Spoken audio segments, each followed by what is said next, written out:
बदलना चाहत की बात कर, बापू इस हसीन भारत की बात कर, बापू इस हसीन भारत की बात कर।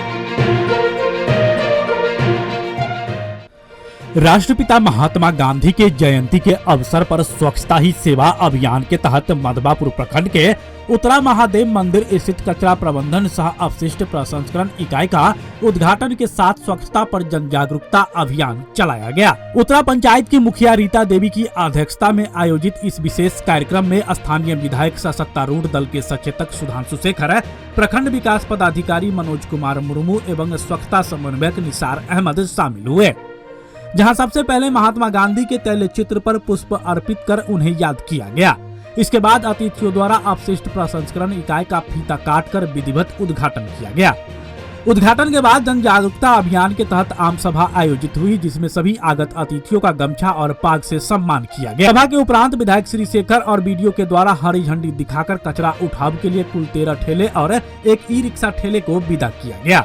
कार्यक्रम को संबोधित करते हुए विधायक श्री शेखर ने कहा कि आज भारत के राष्ट्रपिता महात्मा गांधी का जयंती है, जहां से आज हम सभी को एक नई संकल्प और ऊर्जा के साथ स्वच्छता को अपने जीवन में अपनाकर इसका त्याग करना चाहिए। उन्होंने यह भी कहा कि देश के प्रधानमंत्री नरेंद्र मोदी और बिहार के मुख्यमंत्री नीतीश कुमार बिहार में बदलाव के लिए कई उल्लेखनीय कार्य कर रहे हैं। योजना का लाभ किसी न किसी रूप में आज हर एक परिवार को मिल रहा है, लेकिन हम बदल नहीं रहे, जिसका खामियाजा हम सभी को ही भुगतना पड़ रहा है। इसलिए अपने जीवन में स्वच्छता को अपनाकर दृढ़ संकल्प के साथ सुंदर समाज निर्माण में अपना महत्वपूर्ण योगदान अवश्य दे। कार्यक्रम का संचालन अरुण कुमार यादव ने किया। कार्यक्रम में पूर्व जिला परिषद सदस्य श्रवण कुमार यादव, युगल किशोर यादव, गंगा मंडल, रणवीर सिंह, मुन्ना साफी, मुखिया प्रतिनिधि मिंटू राम, सरपंच प्रतिनिधि अगोरी दास, पंचायत सचिव सुजीत कुमार, बिल्टू मंडल, उप मुखिया प्रतिनिधि डिम्पू कुमार, स्वच्छता पर्यवेक्षक पिंटू कुमार, छोटे यादव, नायक रोशन, रघुनाथ चौधरी, विकास मित्र राम इकबाल राम, वार्ड सदस्य मोहम्मद हुसैन, सरोज मंडल, शिवजी मंडल, बद्री मंडल, संतोष पासवान समेत अन्य ग्रामीण उपस्थित रहे। बहुत ही अच्छा दिन है और इस स्वच्छता का आज शुरुआत हुआ है हमारे पंचायत में। ये काम बहुत जल्द हो जाना चाहिए, थोड़ा सा विलम्ब हुआ किसी कारण से, लेकिन ये सरकार का योजना पूरे बिहार में चल रहा है। हर एक पंचायत में इस तरह का व्यवस्था किया गया है।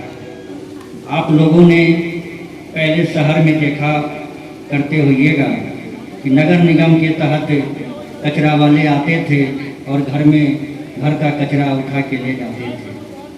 वही व्यवस्था हमारी सरकार अब आपके पंचायत में आपके द्वार स्वास्थ्य कर्मी जाएंगे और वहाँ का कचरा उठा के आपके घर से उठा के यहाँ पे लाएंगे। बहुत ही अच्छा कार्यक्रम है और स्वच्छ रहना हम लोगों के लिए जीवन का एक लाभदायक महत्वपूर्ण जीवन का एक स्रोत है। अगर हम घर में स्वच्छ रहते हैं तभी हम अपना जीवन को स्वच्छ रख पाते हैं। कचरा हम नहीं फैलाएं, जहाँ तहाँ हम गंदगी नहीं फैलाएं, उसको उचित जगह पे हम उसको रखें और उसकी पूरी व्यवस्था जो किया गया है उस व्यवस्था का आप लोग लाभ उठाएं। बहुत ही विस्तार से हमारे प्रखंड के विकास पदाधिकारी ने बताया, स्वास्थ्य कर्मी तो यहाँ कचरा के प्रबंधक है वो भी बताएं। इस सभी को ध्यान में रखते हुए आप सब जितने भी नियुक्त हुए हैं अच्छे से मन लगा के काम कीजिए। आने वाला भविष्य आपका उज्जवल होगा। जिस तरह से बिहार सरकार और भारत सरकार जो रोजगार की बात हो रही है, मुझे रोजगार चाहिए। आज वही रोजगार एक पंचायत में अगर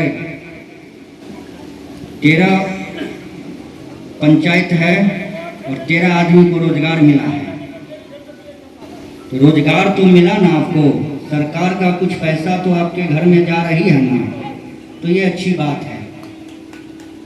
और विस्तार इसको किया जाएगा। अगर आप लोग अच्छे से काम करेंगे तो इसका और विस्तार होगा और गाड़ी की संख्या बढ़ेगी और जो भी व्यवस्था है उस व्यवस्था में हम आगे बढ़ाने का काम करेंगे।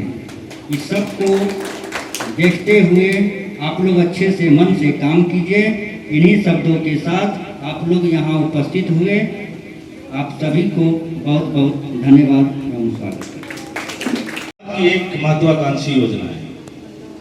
शायद ये स्वरूप जो हमारे सामने है ये पहले नगर पंचायतों में दिखता था और वही स्वरूप आज हमारे गांव-गांव में दिख रहा है। सरकार की सोच के अनुरूप हम लोग इस कार्यक्रम को संपादित करते हैं। इसके उद्देश्य को समझना पहले जरूरी है।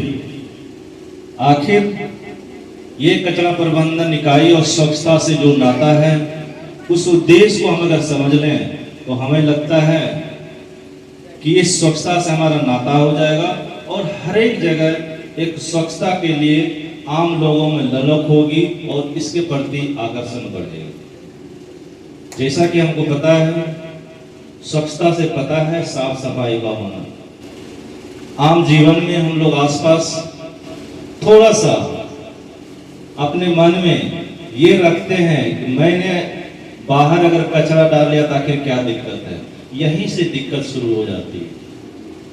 ये समाज में हम लोग रहते हैं तो जाहिर सी बात है, आपके किसी गतिविधि से अगर पूरा गांव प्रभावित होता है तो निसंदेह आप गलत काम कर रहे हैं और वो भी कचरा फेंक। थोड़ा सा आप ध्यान देंगे, अगर कहीं बीमार पड़ते हैं तो हम लोग डॉक्टर के पास दौड़ के जाते हैं और लगभग उस समय होता क्या है, जो भी गरीब के पास अगर पैसा नहीं भी होता है तो भी ब्याज पर लेकर खेत बेचकर हम अपने इलाज कराते हैं सर्वप्रथम। लेकिन कभी हम लोगों ने ये नहीं सोचा कि वो आखिर जो रोग हुआ है वो कैसे हुआ। अगर इस बात को हम अगर समझ लेते तो निस्संदेह वो पैसा भी हमारा खर्च नहीं होता है और वो पैसा हम अच्छे जगह उपयोग कर सकते। जो कचरा आप फेंकते हैं अगल बगल, खाना बचा हुआ है वो भी फेंक देते हैं या ऐसी जगह फेंक देते हैं जहां पर मक्खी भिनभिनाती है, वो कारक वहां से बैठ करके आपके घर में आता है जहां पर आप खाना खाते हैं। वही मक्खी के माध्यम से मल मूत्र भी आ जाता है जो आपके खाने में चला जाता है। वही मल मूत्र आपके शरीर में चला जाता है और हमको पता भी नहीं चलता है और हमको वहीं से रोग शुरू हो जाता है। अगर इस बात को आप समझ लें तो हमें लगता है कि एक बहुत बड़ा जो धन हम अपने स्वास्थ्य के लिए खर्च करते हैं वो पैसा बच जाएगा और वो पैसा हम दूसरे कार्य में लगा सकते।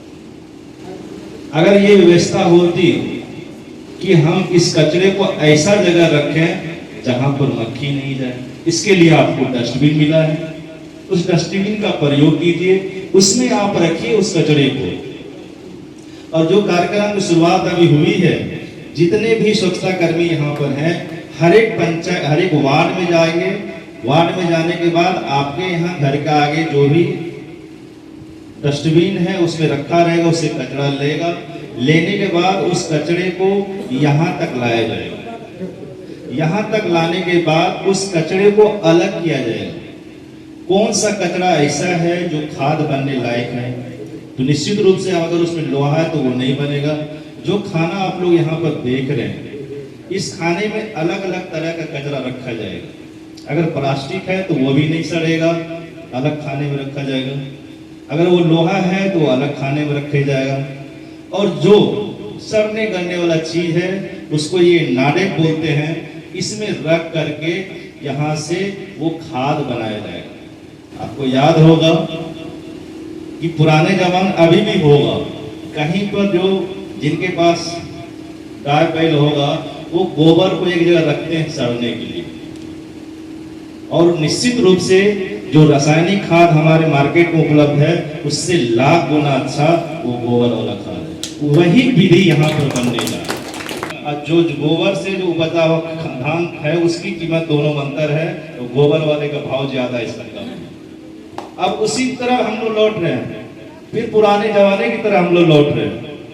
इसका मतलब है वो जब कचरा यहाँ पर आएगा वो खाद बनेगा और खाद बनने के बाद कम मूल्य में आप ही लोग को दिया जाएगा, जिससे कि आप लोग खेती किसान करने वाले उस खाद को अपने खेत में प्रयोग करके उसकी उत्पादकता को बढ़ा सकते।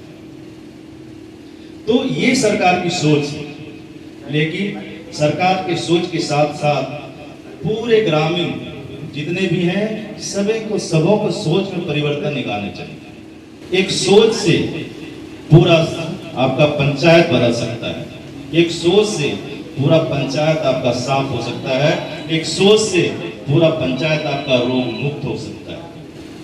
अगर सभी लोग ये सोच लें, निसंदेह हमें लगता है एक अच्छी शुरुआत यहाँ से होगी। सरकार जब योजनाएं कोई चलाती है उसके साथ उद्देश्य एकदम क्लियर होता है। आपको स्वस्थ रखना चाहता है, आपको निरोग रखना चाहता है, लेकिन यहाँ आदमी सभी तरह के, कुछ लोग इसको अलग ढंग से देखते हैं, कुछ लोग इसको अलग रंग देने की कोशिश करते हैं। मैं इसीलिए आप लोगों से ये अपील करना चाहता हूँ कि इस स्वच्छता कार्यक्रम को आप लोग जितने भी ग्रामीण हैं तहे दिल से इसे स्वीकार करें। और मैं आप लोग से अपील भी करता हूँ कि जो भी ये कार्यक्रम है उसमें आप लोग सहयोग करें। जो भी इसका प्रतिदिन 1 रुपया है वो भी अनुरोध होगा। आप लोग सभी जो यहाँ के स्वच्छता पर्यवेक्षक हैं प्लस वार्ड सदस्य अगर आए हुए हैं, ये आपका कर्तव्य है। सरकार जो भी योजनाएं चलाती है, जो जनप्रतिनिधि हैं वो भी एक लोक सेवक, वो अलग नहीं है। इसीलिए ये उनकी दायित्व होती है कि सरकार योजनाएं जो लाती है वो जन जन तक पहुंचाए, उसके फायदे बताएं। और जो दायित्व दिया जाता है, कहने का मतलब है 1 रुपया जो कलेक्ट करना है प्रतिदिन, उसे भी आप लोग प्रोत्साहित करें ग्रामीण के साथ बैठ करके, या कभी आपको लगे कि मुझे बुलाना है तो सभी ग्रामीण को बैठाइए, वहां पर भी हम लोग बात करेंगे ताकि इस संदेश को नीचे तक जाना चाहिए। चाहूंगा कि आज अगर 2 तारीख है तो अगले 2 तारीख तक इनके खाते में पैसा चला जाना चाहिए। ये मेरी जिम्मेदारी है। चाहत की बात कर, बापू इस हसीन भारत की बात कर, बापू इस हसीन भारत की बात कर। आप हमारे मधुबनी न्यूज को फेसबुक पे देख रहे हैं तो पेज को लाइक करें, यूट्यूब से देख रहे हैं तो हमारे चैनल को सब्सक्राइब करें और बेल आइकन को दबाना ना भूलें। इस चेतावनी को ध्यान से देखिए। क्या आपको शौच के वक्त बहुत पीड़ा होती है? क्या आपको गुदा में मस्से हो गए हैं और शौच के साथ निरंतर खून बहता है? क्या मलत्याग के समय आपको भयंकर जलन और सुइयां सी चुभती हैं और दर्द असहनीय हो गया है? यानी आपको जानलेवा बीमारी बवासीर है। पैखाना रास्ता की किसी तरह की समस्या जैसे कब्ज, बवासीर, भगंदर या शौच के समय मांस बाहर निकलना, गुदा मार्ग से खून, मवाद या पानी आना, गुदा मार्ग में जलन, खुजली या दर्द होना, गुदा मार्ग के आसपास गांठ, फफोला, भगंदर जैसी बीमारी का ऑपरेशन कराने के बाद भी यदि परेशान है तो 100% जड़ से छुटकारा पाने के लिए एवं अस्थायी इलाज के लिए आज ही पधारे। Doctor Hriday Kumar, BAMS, new life clinic, Ram Janki Chowk, Saharghat, Madhubani.